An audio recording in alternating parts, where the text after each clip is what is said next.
Good morning, student. We will discuss about chapter of science, magnetic effect today, okay? और इसमें हम start करेंगे magnetic effect of electric current. तो सबसे पहले हम मैग्नेट के बारे में बात करते हैं। तो मैग्नेट बेसिकली होती क्या है कि मैग्नेट एक तरह का पत्थर होता है, ठीक है ना, जो कि पहले मैग्नीशिया नाम के देश में पाया जाता था। वहाँ के जो ग्वालियर वगैरह होते थे, जो गाय वाय चराने जाया करते थे, तो जब जंगल में जाया करते थे, तो वो ऐसी जगह जाते थे जहाँ पर उनके जो पैर है वो बार बार उस जमीन पर क्या करते थे, धंसते थे। ठीक है।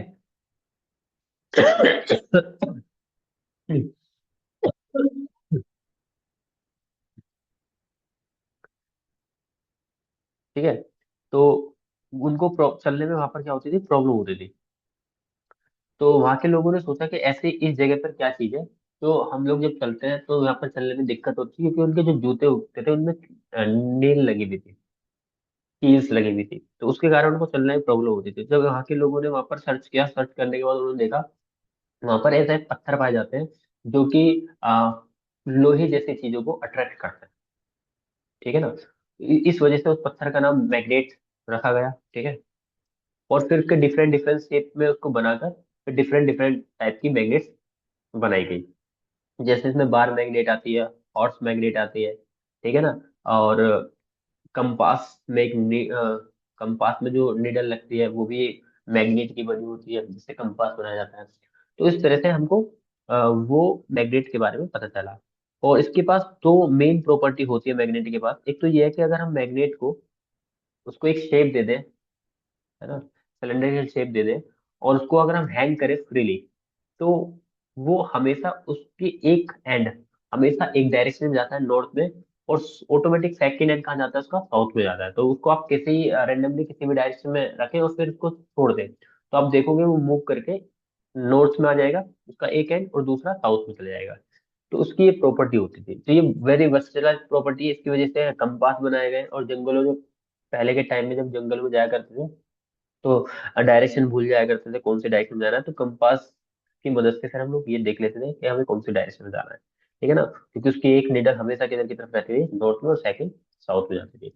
तो इससे एक ये बेनिफिट मिला। दूसरा ये है कि इसके अंदर एक प्रॉपर्टी, मेन प्रॉपर्टी थी कि चीजों को अट्रैक्ट करते थे, है ना, लोहे जैसी चीजों को अपनी ओर अट्रैक्ट करती थी, जो यानी कि जो मैग्नेट बन सकती है ऐसी चीजों को अट्रैक्ट करती थी।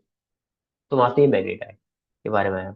उसके बाद इसके बाद बहुत सारी प्रॉपर्टीज के बारे में स्टडी किया गया कि मैग्नेट के पास एक मैग्नेट दूसरे मैग्नेट को अट्रैक्ट करती है।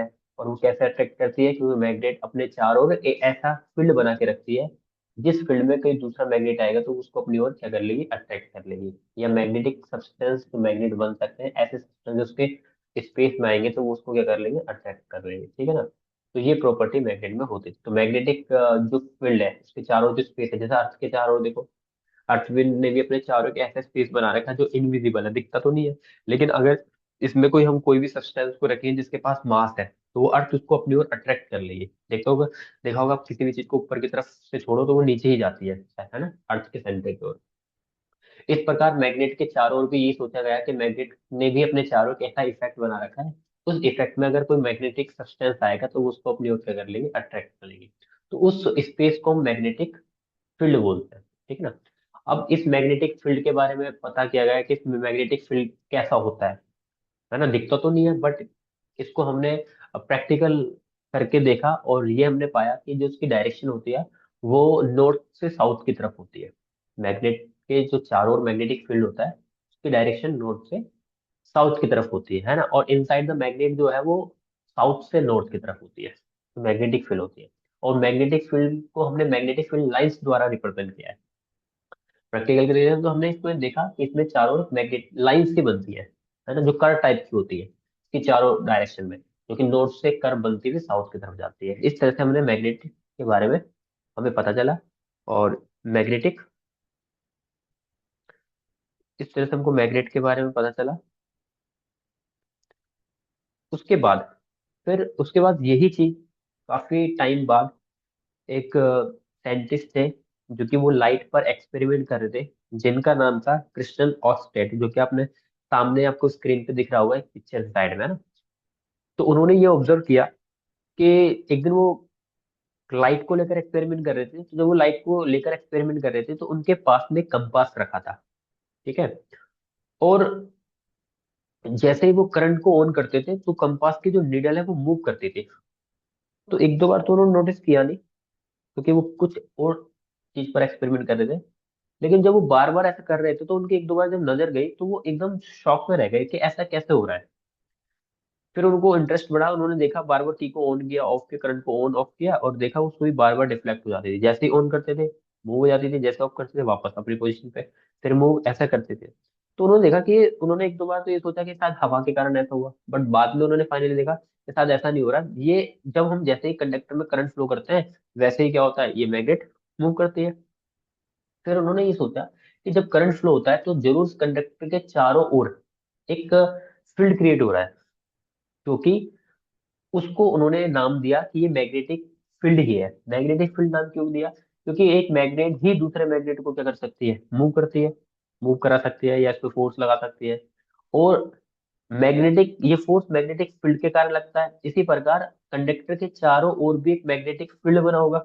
उस फील्ड के कारण ही कंपास का जो मैग्नेटिक फील्ड होगा वो आपस में इंटरेक्ट करने के कारण एक फोर्स क्रिएट होगा, उस फोर्स के कारण वो डिफ्लेक्ट हुई होगी। तो इसलिए उन्होंने ये कहा कि जब कंडक्टर में चार्ज फ्लो करता है तो एक प्रॉपर्टी शो करता है, एक बिहेवियर शो करता है, जिसको हमने नाम रख दिया मैग्नेटिक मैग्नेट। यानी कि इलेक्ट्रिक करंट फ्लो होने से क्या बनता है, मैग्नेटिक फील्ड बनता है। इसी को हम बोलते हैं इलेक्ट्रिक करंट और magnetic effect of electric current. ठीक है ना, ये सबसे पहले ऑस्टेन ने देखा। उसके बाद इन्होंने इसको बाकी छोड़ दिया, इनको जो भी इनको प्राइज वगैरह मिले इनके देश से वो इनको मिले। बाकी इन्होंने फिर अपने जो एक्सपेरिमेंट ये कर रहे थे उसी पे लग गए। बाकी आगे जाके फिर इसी मैग्नेटिक फील्ड को जो करंट के फ्लो होने से बनता है, बाकी साइंटिस्टों ने इसको पे काम किया। ठीक है ना। फिर अगली चीज हमारे इसमें आ जाते हैं, मैग्नेटिक फील्ड की बात करते हैं। ठीक है ना। तो मैग्नेटिक फील्ड बेसिकली क्या होता है, तो डेफिनेशन में लिखा था, region around a magnet where a magnetic force is felt is called the magnetic field. It's where it's vector quantity and it is unit of in the international system of the unit SI unit in tesla. ठीक है। तो magnetic field magnet के चारों एक ऐसा field region होता है, एक ऐसा क्षेत्र होता है जहां पर एक मैग्नेटिक फोर्स काम करता है। और इसका जो यूनिट ये एक वेक्टर क्वांटिटी है, क्योंकि इसके पास डायरेक्शन है तो ये वेक्टर क्वांटिटी है। और इसका ऐसा यूनिट होता है टेस्ला। तो मैग्नेटिक फील्ड को हम किससे मेजरमेंट करते हैं, मतलब इसका यूनिट क्या है, टेस्ला होता है। ठीक है। मैग्नेटिक फील्ड लाइंस क्या होती है, तो देखो जैसे मैग्नेटिक फील्ड लाइंस इस तरह से हम लोग को देखा था। एक मैग्नेट मतलब बेसिकली करा क्या, जो आयरन फिलिंग्स होते हैं ना, आयरन फिलिंग मतलब लोहे के बहुत पतला सा बारूद लिया, उसको एक गत्ते पे रैंडमली क्या कर दिया, फैला दिया। ठीक है। और एक बार मैग्नेट ली और उसको ऐसे रख दिया। ठीक है। जैसे उसको रखा तो देखा आयरन फिलिंग्स ऑटोमेटिकली इस तरह से इस शेप में आ गए जिस तरह से इसमें आपको पिक्चर में आपको दिख रहा होगा। यानी कि एक कर्व बनाते हुए नजर आए, जैसे कि नॉर्थ से निकलते हुए और साउथ के एंटर करते हुए उसमें नजर आए।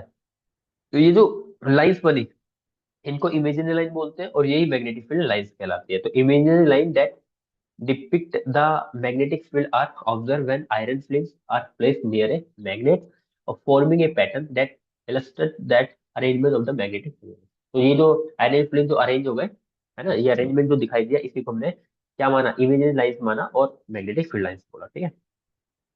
उसके बाद magnetic field lines start with north. मैंने आपको पहले एक्सप्लेन कर दिया कि magnetic field north pole of magnetic and extend to north north south pole, यानी नॉर्थ से निकलती है और किधर की तरफ जाती है, साउथ की तरफ जाती है magnetic field lines with in the magnet. और मैग्नेट के अंदर इसकी डायरेक्शन होती है वो उल्टी होती है, साउथ से नॉर्थ की तरफ होती है। ठीक है ना, जैसे आप एरो में देख रहे हो, देखो ये ऐसे करके नॉर्थ से साउथ में, और इनसाइड साउथ से नॉर्थ में जाती है। ठीक है। अगली प्रॉपर्टी क्या है, ये the create unbroken close curve. यानी कि ये जो कर्व बन रहा है ये देखो, ये पूरा कर्व क्लोज नहीं होता। ये अगर ऐसे करके जा रहा है तो ये इनसाइड ऐसे पूरा क्लोज बन रहा है। ये वाला ऐसे जा रहा है तो ये ऐसे होता है इनसाइड पूरा ऐसे करके सब बन रहा है। ठीक है ना। तो ये एक क्लोज कर्व होता है। ठीक है ना, कहीं से ब्रेक नहीं होता। अगला क्या है, the tangent indicates the direction of magnetic field at the point on the magnetic field line. अब हम मैग्नेटिक फील्ड लाइंस को हमें अगर हमें किसी भी पॉइंट पर मैग्नेटिक फील्ड लाइंस निकालनी है, सपोज दैट मुझे इस पॉइंट पर निकालनी है। ठीक है। तो मैं क्या करूंगा, कैसे बताऊंगा कि इस पॉइंट पर मैग्नेटिक फील्ड की डायरेक्शन क्या है, तो आप क्या करो, उस लाइन पर एक टेंजेंट ड्रॉ कर दो ऐसा करके। है ना, टेंजेंट समझ लो, कि एक उस पॉइंट को टच करके जाने वाली जो लाइन होती है, सिर्फ उस पॉइंट को टच करने वाली जो करके जो लाइन जाएगी उसको हम क्या बोलेंगे, टेंजेंट बोलेंगे। तो वो डायरेक्शन जो होगी, उसी डायरेक्शन को हम इस पॉइंट पर मैग्नेटिक फील्ड की डायरेक्शन बोलेंगे। जैसे मैं यहाँ पर है, यहाँ यहाँ पर अगर मैं एक टेंजेंट ड्रॉ करूँ तो कैसे ड्रॉ होगी, ऐसे करके ड्रॉ होगी, है ना, ऐसा करके बिल्कुल सीधी। तो इस पॉइंट पर डायरेक्शन ऐसे करके है। इस पॉइंट पर निकालो तो इसकी डायरेक्शन ऐसे होगी। तो हर एक पॉइंट पर जो डायरेक्शन होती है मैग्नेटिक फील्ड की अलग अलग होती है। अगला क्या है, magnetic field lines never intersect each other. ये जो मैग्नेटिक फील्ड लाइंस होती है ये एक दूसरे को कभी नहीं काटती है, ठीक है ना, एक दूसरे को इंटरसेक्ट कभी नहीं करती है। अगर वो एक दूसरे पर इंटरसेक्ट कर रही है, क्यों नहीं करती, बेसिकली क्यों नहीं करती है इंटरसेक्ट, क्योंकि अगर एक ही पॉइंट पर कट करेगी तो उस पॉइंट पर दो अलग अलग डायरेक्शंस हो जाएंगी, क्योंकि पॉसिबल नहीं है, क्योंकि मैग्नेटिक फील्ड की एक पॉइंट पर एक ही डायरेक्शन होगी। और अगर ये एक दूसरे को इंटरसेक्ट कर जाए, ऐसे करके और ऐसे करके इंटरसेक्ट कर जाए, एक पॉइंट पर फिर दो डायरेक्शन हो जाएगी, जो कि पॉसिबल नहीं है ना। उसके बाद क्या है, when magnetic field lines are closely spaced, the magnetic field is strong. Conversely, the magnetic field is weaker, the field lines are spaced further apart. यानी कि ये जो मैग्नेटिक फील्ड लाइन इंटेंसिटी जो होती है, यानी कि ताकत, ये मैग्नेटिक फील्ड लाइन जितनी पास पास होंगी उतना ज्यादा मैग्नेटिक फील्ड स्ट्रांग होगा। ठीक है, देखा होगा आजकल आर्टिफिशियल मैग्नेटिक मैग्नेट आती है, वो इतनी पावरफुल होती है, इसको आप के नियर लेके जाओगे वो बहुत तेजी से खेचती रहती है। तो मैग्नेटिक फील्ड लाइंस जहां पर पास पास होती है तो मैग्नेटिक फील्ड स्ट्रांग होता है, और जहां पर दूर दूर होती है वहाँ वीक होता है। तो हम ये कह सकते हैं कि नॉर्थ और साउथ पर देखो मैग्नेटिक फील्ड लाइंस भरकर है, ठीक है ना, बहुत सारी है। तो यहाँ पर जो मैग्नेटिक फील्ड है यहाँ पर स्ट्रांग होगा, ठीक है। और अगर आप इधर की तरफ जाएंगे तो ऊपर की तरफ या नीचे की तरफ, तो यहाँ पर मैग्नेटिक इंटेंसिटी क्या होती है, जो कम होती है, यानी मैग्नेट की ताकत कम होती है, ठीक है ना। यानी एंड पॉइंट पर मैग्नेटिक फील्ड इंटेंसिटी स्ट्रांग होती है, ठीक है। उसके बाद, हाँ, उसके बाद यही मैग्नेटिक फील्ड को कहाँ पर देखा गया, एक कंडक्टर के अंदर, जब उसमें क्या फ्लो करते हैं हम, चार्ज को फ्लो करते हैं, तो उसके चारों ओर भी क्या बनता है, एक मैग्नेटिक फील्ड बनता है। तो हम लेते हैं सबसे पहले, अब कंडक्टर हमारे पास डिफरेंट डिफरेंट तरह के होते हैं, सर्कल टाइप में है ना, रिंग्स टाइप में हो गए, स्टेट कंडक्टर होते हैं। तो कंडक्टर अलग अलग टाइप होने के कारण इनकी डायरेक्शन भी क्या होती है, अलग अलग होती है। सो हम इसमें फाइंड करेंगे कि किस तरह से अलग अलग कंडक्टर्स लेंगे तो उसमें मैग्नेटिक फील्ड की डायरेक्शन क्या होगी, ठीक है ना। उसमें तो सबसे पहले लेते हैं, the magnetic field is produce by current following through a state conductor. मान लो एक स्टेट कंडक्टर जैसे ये है, ये कंडक्टर है ना, तो ये स्टेट कंडक्टर है, इसको हमने कार्डबोर्ड लिया, उसके बीच में एक होल किया, उस होल में कंडक्टर लगाया, जैसे ये पूरा कंडक्टर हो गया। और इसको हमने एक बैटरी से कनेक्ट कर दिया, इधर जाके ऐसे करके और इधर से ऐसे बैटरी के प्लस माइनस से कनेक्ट कर दिया। प्लस मैंने नीचे की तरफ रखा ताकि करंट हमारा ऐसे होता हुआ इधर की तरफ जाएगा, ठीक है ना। और इधर बैटरी के माइनस को ऐड कर दिया, तो करंट की डायरेक्शन हमें किधर की तरफ मिली, ऊपर की तरफ। तो हमने क्या ऑब्जर्व किया, जैसे ही करंट ऊपर की तरफ जाता, और हमने इस पे आयरन स्लिंग्स डाल दिया ना, जैसे भी आयरन के बहुत छोटे छोटे पार्ट डाल दिए, तो हमने देखा जैसे हम करंट को ऑन करते हैं तो जो आयरन स्लिंग्स है वो इसके चारों ओर छोटे छोटे लूप में सर्कल टाइप में बन जाती है। पहले एक छोटा सा रिंग बनेगा, फिर बड़ा, इस तरह से। तो ये जो सर्कल टाइप में बना, इससे हमें पता चलता है कि एक सीधे स्ट्रेट कंडक्टर में जो करंट फ्लो होता है उसके कारण जो मैग्नेटिक फील्ड बनता है वो उसके सर्कल टाइप में बनता है ना, उसके चारों सर्कुलर फॉर्म में बनता है। तो magnetic field lines from concentric circle with the centre of the wire. तो सेंटर ऑफ वायर सेंटर में रहेगा और उसके चारों काफी सारे सर्कल बनेंगे जो कॉन्सेंट्रिक रहेंगे। The strength of the magnetic field increase with the increase of current. अब जैसे जैसे हम इसमें करंट को बढ़ाते हैं, ये जो सर्कल बन रहे हैं ये बहुत क्लोज क्लोज हो जाते हैं, यानी कि मैग्नेटिक फील्ड इंटेंसिटी क्या हो जाती है, इंक्रीज हो जाती है, और ये बहुत पास पास हो जाता है। अगला क्या है, strength of the magnetic field decrease as we move away from wire. तो हम क्या करें, जैसे जैसे हम वायर से दूर जाएंगे, जैसे जैसे वायर, तो वायर के क्लोज देखो पास में ये वाला सर्कल है, यहाँ पर इंटेंसिटी ज्यादा, यहाँ उससे कम, ये उससे कम। और जैसे जैसे हम इधर की तरफ बढ़ेंगे, कंडक्टर से दूर जाएंगे, वैसे वैसे strength of the magnetic field क्या होती है, वीक होती जाती है, कमजोर होती चली जाती है, ठीक है। इसमें जो डायरेक्शन होती है, वो डायरेक्शन को हम किस रूल से समझ सकते हैं, वह है Maxwell right hand thumb rule. इससे आप समझ सकते हैं। तो आपको करना क्या है, बेसिकली ये अपना हैंड लेना है, राइट हैंड, ठीक है ना, इसकी थंब को ऊपर की तरफ करना है, और जो आपकी फिंगर्स हैं, तो पहले तो आप इसको फ्लैट रख लेना अपने हैंड्स को, है ना, बिल्कुल फ्लैट रखना, थंब को स्ट्रेट कर देना, थंब थंब जो है वो फिंगर्स के परपेंडिकुलर होना चाहिए, ठीक है ना। और फिर आपको सिर्फ थंब को आप डायरेक्शन में रख लो, और जो फिंगर्स है उसको कर्व टाइप में मोड़ लो, ठीक है ना। तो इस टाइप से जब आप उसको मोड़ोगे, जैसे कि नीचे डायग्राम में दिखा रखा होगा आपको, तो ये जो थंब है ये शो करता है डायरेक्शन ऑफ करंट, और जो ये फिंगर्स है जो कर्व टाइप में हमने बनाई है ये शो करती है direction of the magnetic field. ये डायरेक्शन ऑफ मैग्नेटिक फील्ड को शो करती है, ठीक है ना। अगर कंडक्टर में करंट ऊपर की तरफ जा रहा है तो देखो डायरेक्शन किधर की तरफ है, ये देखो डायरेक्शन ऐसे करके है। और अगर कंडक्टर में डायरेक्शन नीचे होगी तो आपको हैंड को उल्टा करना पड़ेगा। तो उल्टा करोगे तो अब इधर से इन होगा, इधर से आउट होगा। और अभी क्या लग रहा है कि इधर से इन हो रहा है मैग्नेटिक फील्ड, इधर से आउट हो रहा है, ठीक है ना। उल्टा करोगे तो इधर से क्या होगा, इन साइड अंदर की तरफ जाएगा, और ये आउटसाइड आएगा, इस तरह से। तो मैक्सवेल, ये वेरी इंपॉर्टेंट है, ध्यान रखना, ये पूछा जाता है। Maxwell right hand thumb rule help you find the direction of the magnetic field around a wire with current point. Your thumb is direction of the current, and the way your finger curve show the magnetic field of direction, ठीक है ना। तो magnetic field lines, ये जो like क्या कहते हैं fingers हैं, ये क्या करती है, शो करती है किसको, डायरेक्शन ऑफ मैग्नेटिक फील्ड, और ये करंट को शो करता है, ठीक है। उसके बाद magnetic field due to current through a circle loop, तो हमने अपनी बार सर्कल लूप लिया इस तरह से, ठीक है ना, सर्कल लूप बनाया फिर इस तरह से। इसको हमने बैटरी के प्लस से जोड़ दिया, और एक को हमने बैटरी के माइनस से जोड़ दिया। तो हमने देखा इसके चारों ओर जो करंट बनता है वो इस तरह से बनता है, यहाँ पर छोटे छोटे, यहाँ पर एक पॉइंट ले ले, यहाँ सर्कल बनेगा, फिर अलग इधर पॉइंट ले ले, इधर सर्कल बनेगा। तो इस तरह से आप देखोगे, जिस तरह से आप सिंपल सा एक काफी बहुत सारी बैंगल्स रख लो, है ना, चूड़ियों को रख लो लंबे से, और उसको आप फोल्ड करो तो आप देखोगे ऐसा फूल से खिल जाता है। तो मैग्नेटिक फील्ड भी ऐसे ही सी टाइप में लाइक बन जाता है इसमें। पहले current flow the circular loop. तो क्या कहते हैं, इनसाइड द लूप, इस लूप के अंदर magnetic field runs along the axis. पहले बात तो इसके जो डायरेक्शन होगी इसके बिल्कुल बीच में, इस सर्कल के बिल्कुल बीच में एक लाइन ड्रॉ कर दो, जिसको हम एक्सिस बोलेंगे, और इसके अलोंग होता है सारे के सारे मैग्नेटिक फील्ड बीच में, इस एक्सिस लाइन के अलोंग ही होगा, इसी डायरेक्शन में होगा। दूसरा क्या, आउटसाइड द लूप, बाहर की तरफ form of the concentric circle, बाहर की तरफ जो होगा वो कॉन्सेंट्रिक सर्कल की तरह होगा। देखो काफी सारे सर्कल बन रहे हैं ना, ये सर्कल बना, ये सर्कल बना, तो ये इसका एक ही सेंटर है, तो ये सारे के सारे बाहर की तरफ कैसे बनते हैं, कॉन्सेंट्रिक सर्कल की तरह बनते हैं। तीसरा है the field strength depend on the current and loop size. और ये जो स्ट्रेंथ होती है वो डिपेंड करती है किस पे, करंट पे और लूप साइज। ये लूप साइज मतलब ये कितना बड़ा साइज का है, कितना छोटा है, लूप बना रखा है, इसको एक लूप बोलते हैं, ठीक है ना। इस पूरे को सर्कल जो बनना टाइप में इसको लूप बोलेंगे। ये लूप का साइज कितना इस पर डिपेंड करता है, और इसमें करंट जो फ्लो हो रहा है उस पर डिपेंड करता है, ठीक है ना। कितना करंट, अगर जैसे करंट आप बढ़ा दोगे, इंक्रीज कर दोगे, तो ये मैग्नेटिक फील्ड लाइंस भी क्या हो जाएगी, इंक्रीज हो जाएगी, और साथ ही साथ इसका स्ट्रेंथ भी इंक्रीज हो जाएगी। अगला है अच्छा, इसमें एक चीज हो रहा है, बीच में जो है ना, बीच में मैग्नेटिक फील्ड की जो स्ट्रेंथ होती है बहुत ज्यादा होती है, और बाहर की तरफ कंपैरिजन टू इनसाइड क्या होती है, कम होती है। अगला क्या है, the direction inside the determined by the current using the right hand rule. इसको भी हम किससे समझ सकते हैं, राइट हैंड रूल से आप समझ सकते हो, ठीक है ना। नेक्स्ट हमारा एक दूसरा होता है, अब हमने दूसरा कंडक्टर कौन सा लिया, magnetic field due to current is solenoid. ये है सोलेनोइड। सोलेनोइड बेसिकली क्या होता है, एक आप सिलेंडर टाइप का पाइप ले लो, ठीक है, और उस पर वायर को लपेट दो, और जब आप वायर को लपेटोगे बाद में आप उस पाइप को बाहर निकाल दो तो आपको एक शेप मिलेगी जैसे स्प्रिंग होती है।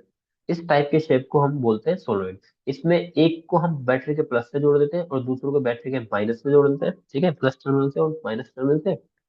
और बाद में आप क्या कर देखेंगे, जैसे करंट फ्लो होगा तो इसके चारों ओर भी क्या बनना स्टार्ट हो जाएगा, मैग्नेटिक फील्ड लाइंस बननी स्टार्ट हो जाएगी। और इसका मैग्नेटिक फील्ड लाइंस सेम किसकी तरह बनता है, कर्व टाइप की बनती है, और सेम वैसे बनता है जैसे मैग्नेट, बार मैग्नेट के चारों बनता है, ठीक है ना।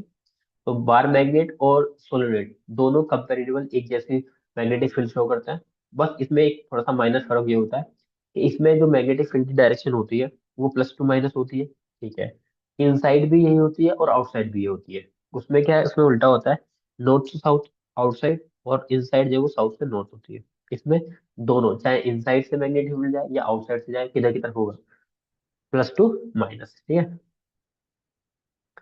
और ये माइनस ये है और प्लस ये है, तो किधर से किधर जाएगा, ये plus two minus two plus ऐसे करके जा रहा है, ठीक है। इस तरह से लूप बनता है। तो नॉर्थ वाला जो है वो नेगेटिव वाला पार्ट हो गया, पॉजिटिव वाला साउथ वाला। तो इसमें magnetic field lines run through the core, ठीक है।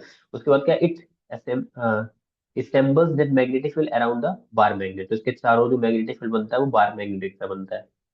उसके बाद क्या, strength depend on the current. अब इसमें जो मैग्नेटिक फील्ड की जो स्ट्रेंथ होती है किस पर डिपेंड करती है, करंट पे। जितना ज्यादा आप करंट इसमें बैटरी की पावर को बढ़ाओगे उतना ही ज्यादा इसमें मैग्नेटिक फील्ड इंक्रीज होगा।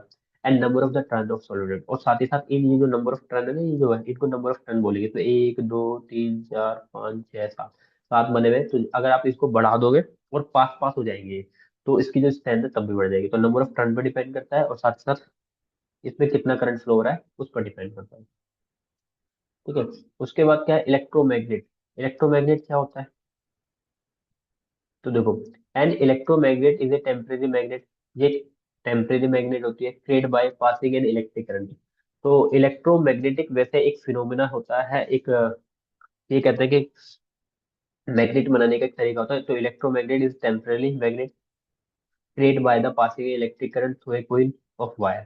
It is exhibits magnetic properties only when the current flow makes making it useful in various applications like doorbell and electric locks. The strength of the magnetic can be adjusted by the changing the current और the number of coil in the wire. ठीक है ना।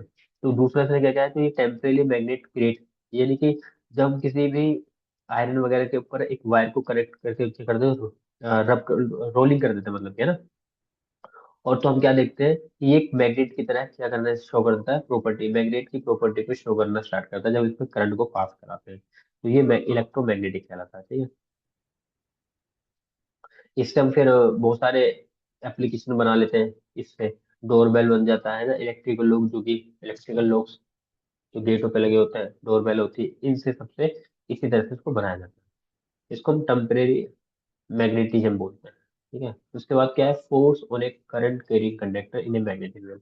अगला ये है कि अगर हम किसी कंडक्टर को, करंट करंट कैरिंग कंडक्टर को एक मैग्नेटिक फील्ड में रखते हैं तो क्या होगा। तो मान लो एक मैग्नेटिक फील्ड है, उसके अंदर हमने कंडक्टर रखा और उस कंडक्टर में जैसे ही करंट को फ्लो कराते हैं तो हम देखते हैं उस पर एक फोर्स लगता है। ठीक है। उस फोर्स के कारण वो अपनी पोजीशन को चेंज कर देता है।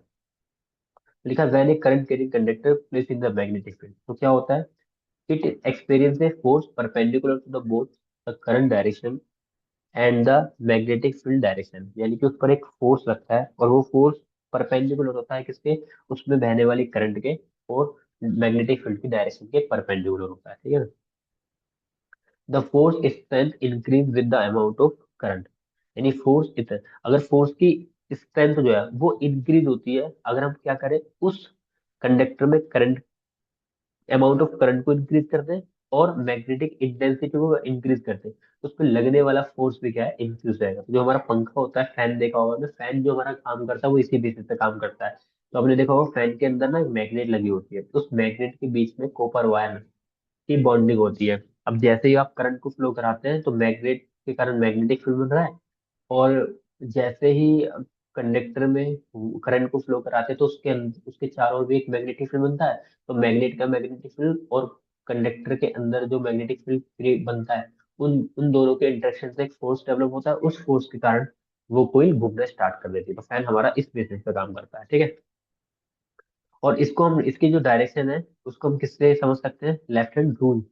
जो हमारा लेफ्ट हैंड रूल होता है, लेफ्ट हैंड रूल जो है फ्लेमिंग का, उससे हम समझ सकते हैं। तो इसमें भी आपको क्या करना है, आपको जो आपको left hand rule, left hand लेना है, ठीक है ना। तो उसमें आपको करना क्या है, आपने आपको 3 उंगलियां लेनी है, ठीक है ना। एक तो मिडल फिंगर लेना है, ठीक है ना, एक थंब लेना है, ठीक है, और तर्जनी लेनी है। ये 3 उंगलियां हैं जो कि अंगूठे के पास वाली 2 उंगली लेनी है। इन तीनों को इस तरह से फैलाना है, जैसे कि आप ये देखो जरा, फ्लेमिंग लेफ्ट हैंड रूल, ये है ना। इन 3 उंगलियों को, थम्स को, है ना, और बाकी इसके दोनों साइड वाली उंगली को इस तरह से फैलाना है कि एक दूसरे पे परपेंडिकुलर हो, तीनों को। ये तीनों एक दूसरे के परपेंडिकुलर है, तो थंब जो है वो मोशन को, डायरेक्शन को शो करेगा, एक लगने वाले फोर्स को शो करेगा। जो बीच वाली उंगली है ये मैग्नेटिक फील्ड को, मैग्नेटिक फील्ड की डायरेक्शन को शो करेगी। ठीक है ना। और तीसरा हमने मान लिया करंट, करंट की डायरेक्शन को जो है ये बीच वाली जो उंगली है, इससे नीचे वाली जो उंगली ये है, ये करंट की डायरेक्शन को, ये मैग्नेटिक फील्ड की डायरेक्शन को और इस पर लगने वाले फोर्स की डायरेक्शन को शो करेगा। इससे हम पता कर सकते हैं कि अगर मैग्नेटिक फील्ड की डायरेक्शन ये वाली है और करंट की डायरेक्शन ये है, तो उस पर लगने वाला फोर्स किधर की तरफ होगा, ऊपर की तरफ होगा। ठीक है ना। तो Fleming left hand rule is way to figure out the direction of the three things, the magnetic field first finger, the current second finger, and force और मोशन। तो किसको शो करेगा? थंब को शो करेगा। तो इसमें लिखा है, तब ये देखो, imaging holding your left hand with your thumb first finger and second finger right angle to each other. If you point your first finger in the direction of magnetic field and the second finger in the direction of the current, then your thumb will point in direction of the force or motion. It helps to remember how these three things are related to magnetic field. तो आपको ये थोड़ा याद रखना है, ये very important है, Fleming left hand rules और साथ साथ पेपर वाला भी, ठीक है ना। इस तरह से बस आपको ये रखना है और इसको अच्छे से कर लेना है, ये पेपर के लिए इंपॉर्टेंट है। उसके बाद कुछ सीक्रेट क्वेश्चन, क्रिएट क्वेश्चन है ना, जैसे कि इसका what do you magnetic field line not intersect, यानी कि मैग्नेटिक फील्ड लाइन एक दूसरे को इंटरसेक्ट क्यों नहीं करती, क्योंकि जिस पॉइंट पर वो कट करेंगे वहां पर दो मैग्नेटिक फील्ड की डायरेक्शन हो जाएगी, जो कि पॉसिबल नहीं है। What what is mean by the term of magnetic field, magnetic field से आप क्या समझते हैं, है ना। Why does they come pass needle show deflection when बहुत नियर ए बार मैग्नेट, अगर बार मैग्नेट को, कंपास को बार मैग्नेट के पास में लेके जाते हैं तो वो क्यों डिफ्लेक्ट हो जाती है। तो मैंने आपको एक सिंबल बताया था कि मैग्नेटिक फील्ड होती क्या है। एक मैग्नेटिक फील्ड मैग्नेट के चारों ओर एक ऐसा स्पेस होता है जहाँ पर एक दूसरे मैग्नेटिक फोर्स का एक्सपीरियंस करते हैं, उसको मैग्नेटिक फील्ड बोलते हैं। दूसरा, जब मैग्नेट नीडल जो है वो मैग्नेट से बनी हुई है और एक मैग्नेटिक बार भी मैग्नेट से बनी है, उन दोनों का मैग्नेटिक फील्ड है, उनको जब पास में लाएंगे तो मैग्नेटिक फील्ड आपस में क्या करते हैं, इंटरेक्ट करते हैं, और उसके कारण एक फोर्स डेवलप होता है जिसके कारण वो टर्न कर जाती है, डिफ्लेक्शन हो जाता है, ठीक है ना। तो ये कुछ इसमें इंपॉर्टेंट क्वेश्चन है, आपको पढ़ लेना है। ये सब वैसे बेसिकली मैंने बता दिया आपको, ठीक है ना। अब इनको स्टॉप करके एक बार पढ़ लेना इस तरह से। फिर हम चलते हैं नेक्स्ट, हमारा गैल्वोमीटर है ना। गैल्वोमीटर क्या चीज है?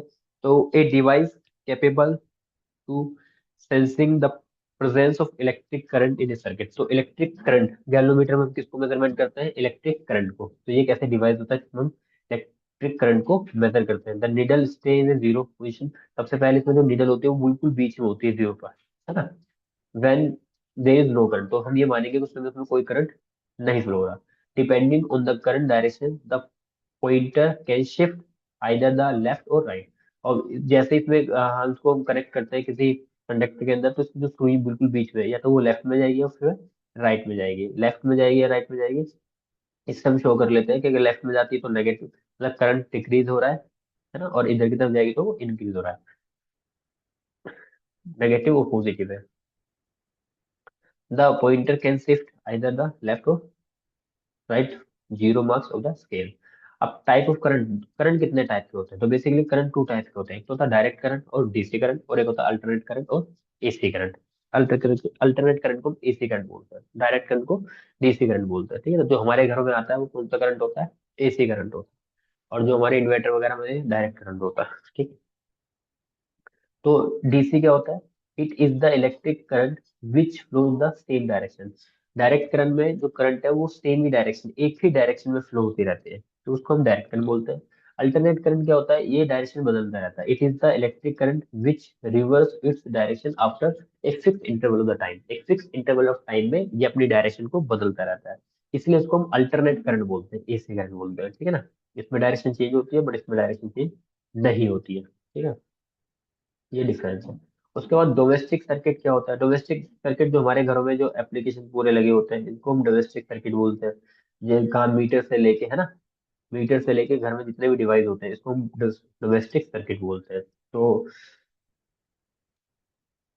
ये इंपॉर्टेंट है, डोमेस्टिक सर्किट के बारे में बहुत आता है। तो electricity generate at power station to convey to our home through two robust copper of aluminium wire. यानी कि जहाँ पर इलेक्ट्रिसिटी जनरेट होती है ना, वहाँ पावर स्टेशन से हमारे घर तक आने में आता है, तो किसके थ्रू आता है? तो आंसर है वो कॉपर और एल्युमिनियम के वायर के थ्रू आता है, क्योंकि इसको चलने के लिए, चार्ज को चलने के लिए क्या चाहिए? रास्ता चाहिए, और वो रास्ता कौन होता है? कॉपर या एल्युमिनियम, क्योंकि इसमें से अच्छे से करंट फ्लो होता है। उसके बाद one of this wire is known as the live wire. इन दोनों वायर को क्या बोलते हैं? लाइव वायर बोलते हैं। क्योंकि हमारे घर में दो मीटर में आपने देखा होगा दो वायर आते हैं, तो उसको live wire, distinguish by the its red insulation cover. एक पर तो रेड इंसुलेटर से चढ़ा होता है ना, किसी पे ब्लैक होता है, किसी पे व्हाइट होता है, वो डिफरेंट डिफरेंट कलर होते हैं। And it operates the voltage, है ना, 220 volt with A frequency 50 hertz. तो इसमें जो वोल्टेज आती है हमारे घर में वो 240 वोल्ट, मतलब कंडक्टर के जो वोल्टेज होती है वो 240 वोल्ट की होती है, और फ्रीक्वेंसी कितनी होती है, 50 हर्ट्ज होती है। The other is terminate is natural neutral wire. एक उसमें से, उन दोनों में से एक वायर में तो 220 वोल्ट होती है, और दूसरा क्या होता है, 0 वोल्ट। उसका जो न्यूट्रल होता है, उसका कोई पोटेंशियल नहीं होता, ठीक है। जब भी तो वो जीरो टू, पोटेंशियल कहाँ से कहाँ जाता है, हाई टू लो जाता है। और identifiable by its black insulation cover, it is zero potential. और जो ब्लैक कलर कलर का होता है उसका जीरो पोटेंशियल होता है। और वही है, जब रेड से करंट आता है 220 वोल्ट का, और वो ब्लैक से होता हुआ ऊपर जाता है, क्योंकि उसका पोटेंशियल कितना है, जीरो होता है, ठीक है ना। और हमेशा current high potential to low potential जाता है, इसलिए दो वायर होते हैं। उसके बाद the live and neutral wires enter an electricity meter commonly insulates in home through the primary fuse. और उसके बाद जो लाइव और न्यूट्रल वायर होता है वो एंटर करता है हमारे मीटर के अंदर, है ना। और उसमें से फिर हमारे घरों में फिर मीटर से फिर दो वायर जाते हैं, जो कि पहले प्राइमरी फ्यूज में, उसमें जाते हैं फ्यूज में, जो फ्यूज लगे होते हैं। और फिर उसके बाद हमारे घर में जितने भी डिवाइस है उसमें कनेक्ट होता है। They are link to the live wire in the home through a primary switch. और उसके बाद क्या है, दे आर लिंक किससे अटैच होते हैं, वायर जो है वो स्विच से हमारे अटैच होते हैं, ठीक है। उसके बाद जिस तरह से ये देखो, ये देखा रखा है, ठीक है। क्या होगा,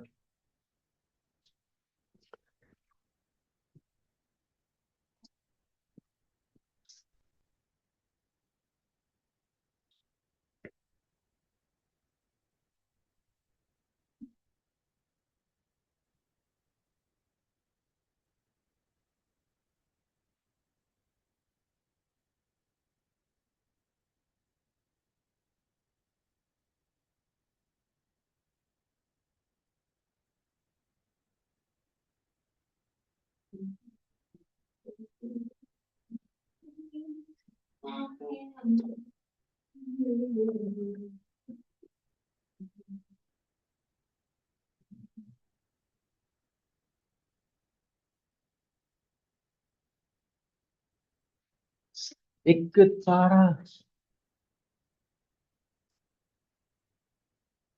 तो जैसे आप देख सकते हैं ना, ये दो, एक रेड है, ये एक ब्लैक वायर है। तो ये दोनों वायर हमारे मीटर में जाके अटैच होते हैं, ये इलेक्ट्रिकल मीटर होता है। तो दोनों इसमें कनेक्ट होते हैं, फिर यहाँ से दो वायर जाते हैं, फिर बीच में फ्यूज लगा होता है, ठीक है ना। उस फ्यूज में से फिर दो वायर निकलते हैं, जो कि बाकी हमारे दोनों एप्लीकेशंस में, जितने भी हमारे पास अंदर एप्लीकेशन लगे होते हैं, है ना, बल्ब है, फैन है वगैरह, उनमें कनेक्ट होता है जाकर, ठीक है ना। पहले एक मेन बोर्ड होता है, स्विच वगैरह होते हैं जहाँ पर, वहां से फिर ये बाकी वायर्स कनेक्ट होती हैं, और एक वायर कहाँ जाता है, हमारा अर्थ में जाता है, ठीक है ना। इस तरह से डोमेस्टिक डोमेस्टिक सर्किट होता है। All electrical applications such as bulb fans are connected in the parallel across the live wire and neutral wire। और जो हमारे घरों में जो बल्ब वगैरह लगे होते हैं, फैन वगैरह, ये कैसे कनेक्ट होते हैं, पैरेलल में। आप समझ गए ना, पैरेलल में, जैसे अभी पिछले वाले चैप्टर में आपने देखा होगा, पैरेलल और सीरीज में, तो इस तरह से जुड़े होते हैं। अगर आपका एक बल्ब खराब हो जाता है, तो सारे के सारे घर के बल्ब बंद नहीं हो जाते हैं ना, क्योंकि वो किस में जुड़े होते हैं, पैरेलल में जुड़े होते हैं।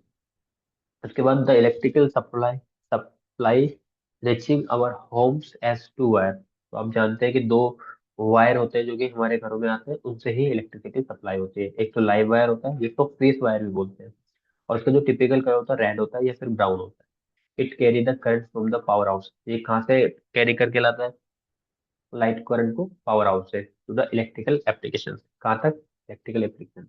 दूसरा न्यूट्रल वायर होता है, यूजली ब्लैक ब्लू होता है या फिर ब्लैक होता है। It's complete the circuit by providing a return path from the current flow back to the power of source। यानी कि इसका काम होता है, जो चार्ज आता है लाइव वायर से, वो न्यूट्रल वायर से होता हुआ सीधा पावर हाउस पहुंच जाता है, ठीक है ना। और अर्थ वायरिंग, तो अर्थ वायर क्या होता है, the earth wire of 10 green, है ना। ये ऑफन क्या होता है, ग्रीन होता है या फिर वेयर टाइप का होता है इस तरह से। ये अर्थ वायर होता है। इस सेफ्टी वायर, ये एक सेफ्टी वायर होता है in electrical circuit. It is provide to path for excess electrical current of safety to flow in the ground, और preventing electric shocks and ensure safety in the case of the fault. तो कभी कभी fault वगैरह हो जाता है तो उसका जो चार्ज होता है वो हमारे अदर एप्लीकेशन में जाकर ना जाकर वो अर्थ वाले वायर से होता हुआ सीधा कहाँ चले जाता है, जमीन में। और जमीन का पोटेंशियल जीरो होता है, तो जितना भी चार्ज होता है वो सब नीचे जाता है। इसलिए हमको भी करंट ऐसे ही लगता है कि जब हम वायर पे क्या करते हैं, कुछ काम कर रहे हैं, हमारे हाथ पे जो वायर लग जाता है, तो उस वायर के कारण, क्योंकि लाइव वायर अगर लग जाए तो वो करंट हमारी बॉडी से पास होता हुआ किधर जाना चाहता है, वो अर्थ की तरफ जाएगा, इसलिए हमको शॉक लग जाता है ना। अगर हमने ऐसी चीज शूज वगैरह पहन रखे हैं, है ना, जिसमें करंट, इंसुलेटर वाले शूज पहन रखे हैं, तो करंट हमारे बॉडी से पार नहीं होगा, अर्थ में जाएगी नहीं, तो हमको शॉक नहीं लगेगा। ठीक है। तो उसके बाद फ्यूज तो हमने पिछले चैप्टर में देखा है, तो ये सेफ्टी सेफ्टी डिवाइस होता है।